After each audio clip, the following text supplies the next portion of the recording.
ကတော့ဒီပြောရမယ်ဆိုလို့ရှိရင်ပေါ့နော်အလုံးလုံးတဲ့စီးပွားရေးရှာကြစီးပွားရှာကြရဲဆိုတဲ့အခါမှာဒီမိုကရေစီဖွံ့ဖြိုးလာတယ်ဗျာဒီလူတွေကယဉ်ကျေးမှုတွေတိုးတက်မြင့်မားလာရတယ်အမြအမြတ်အစွန်းတစ်ခုတွေကိုပဲရည်ရွယ်ပြီးတော့အလုံးလုံးတာမျိုးမဟုတ်ဘဲနဲ့ဒီလူအတိုင်ဝင်ပေါ့နော်လူအဖွဲ့အစည်းပေါ်မှာလေးစားလိုက်နာရမယ်အချက်တွေကိုလေးစားလိုက်နာပြီးတော့ဒီစီးပွားလုပ်ဖို့အတွက်ကိုအားလုံးကဒီဘယ်လိုပြောမလဲခိုင်လိုင်းနေချ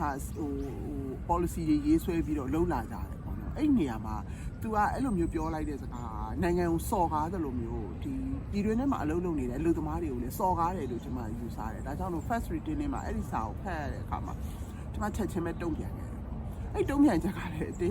ရားရုံးမှာကျွန်မကိုပြောတယ်သူတို့တွေ handy 3ဖွင့်လို့မရအောင်ကျွန်မဘက်က like ကန်ခွက်တယ်တော့မဟုတ်ပါဘူးမြန်မာနိုင်ငံမှာအဲ့လိုမျိုးပဲစက်ရုံတွေအစ်စ်တွေဖွင့်ထားတာတပုံကြီးပဲရှိရကျမတို့ကဒီလိုမျိုးပေါ့နော်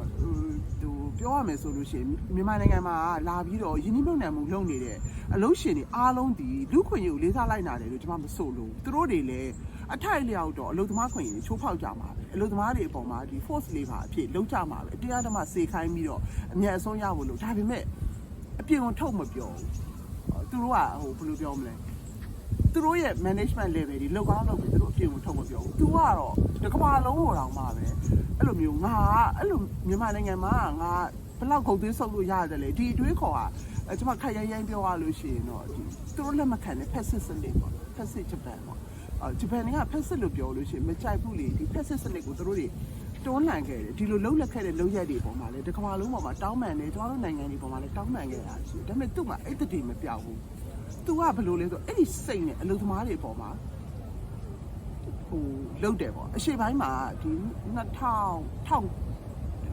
ဝန်းကျင်ပေါ့နော်မြန်မာနိုင်ငံမှာပထမအောင်ဆုံးလာပြီးရင်းနှီးမြှုပ်နှံတဲ့မှာဂျပန်လူမျိုးတွေအများဆုံးပါပါတယ်ကျမတို့အဲ့ကာလတွေကဒီလုပ်ငန်းပတ်သက်တာဖြည့်ရှင်းလာတယ်လုပ်ငန်းဝင်တွေမှာအဲ့ဂျပန် technician တွေကအလုပ်သမားတွေအပေါ်မှာဒါသူတို့နိုင်ငံရဲ့အခုကျမတို့နိုင်ငံကိုရောက်လာတဲ့အခါမှာသူတို့နိုင်ငံကဘယ်လောက်အထိအလုပ်လုပ်ရတယ်လုပ်နေတယ်ဆိုတာကိုမြင်တယ်စီးစနစ်ဘယ်လောက်ကျတယ်ဆိုတာမြင်တယ်ပေါ့ကျမတို့နိုင်ငံရဲ့ကြတော့အဲ့လောက်အထိကိုဟိုမရောက်သေးဘူးပေါ့နော်အဲ့လောက်အထိလည်းလုပ်ဖို့မလိုဘူးပေါ့နော်ဒီဟိုအသက်ရှင်ရက်တွေပေါ့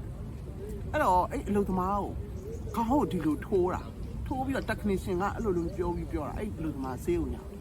ပြီးတော့ဒဏ်ပေးရပေါ့နော်အဲ့လိုမှစီကံမလိုက်နိုင်ဘူးဒဏ်ပေးရတနေ့ကိုတနေ့ကလက်တက်ရခိုင်းတာနောက်တနေ့လည်းထပ်ပြီးမတက်ရခိုင်း၃ရက်မြောက်နေ့မှာအလုပ်သမားလဲကြတယ်အဲ့လိုမျိုးရိုင်းဆိုင်တဲ့အပြုအမူပြုလုပ်ခဲ့ကျမတို့တွေကဒါတွေကလက်မခံနိုင်ဘူးဒါအလုပ်သမားခွင့်အဲ့အချိန်မှာအလုပ်သမားတက်မကဖွဲ့စည်းခွင့်တွေလည်းကျွန်တော်တို့နိုင်ငံမှာမရှိသေး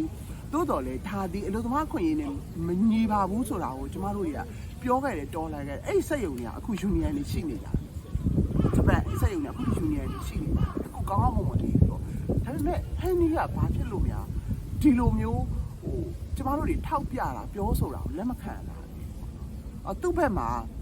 သူသိထားတာကကျမကဘာမှဒီလိုမျိုးပေါ့နော်ဘယ်လိုပြောမလဲပြောရေးဆိုခွင့်မရှိတဲ့ပုံကိုလို့နားလဲတာလားကျမလည်းမသိဘူးပေါ့နော်ဘာဖြစ်လို့သူပဲနိုင်ငံတကာနဲ့ပတ်သက်တဲ့ဒီအသည့်အမြင်တွေကိုမလေးလာလား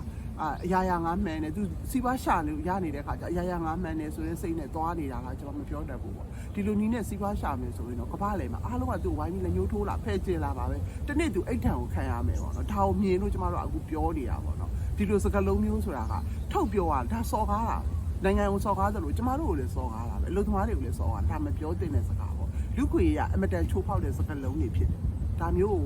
ကိုဒီကုမ္ပဏီရဲ့ဒီဘယ်လိုပြောမလဲနိုင်ငံဆောင်ကုမ္ပဏီတွေ corporation ရဲ့ဥက္ကဋ္ဌအနေနဲ့ကသူသိပြီးတော့သတိထားတဲ့စကားလုံးဖြစ်တယ်လို့ကျွန်မကတော့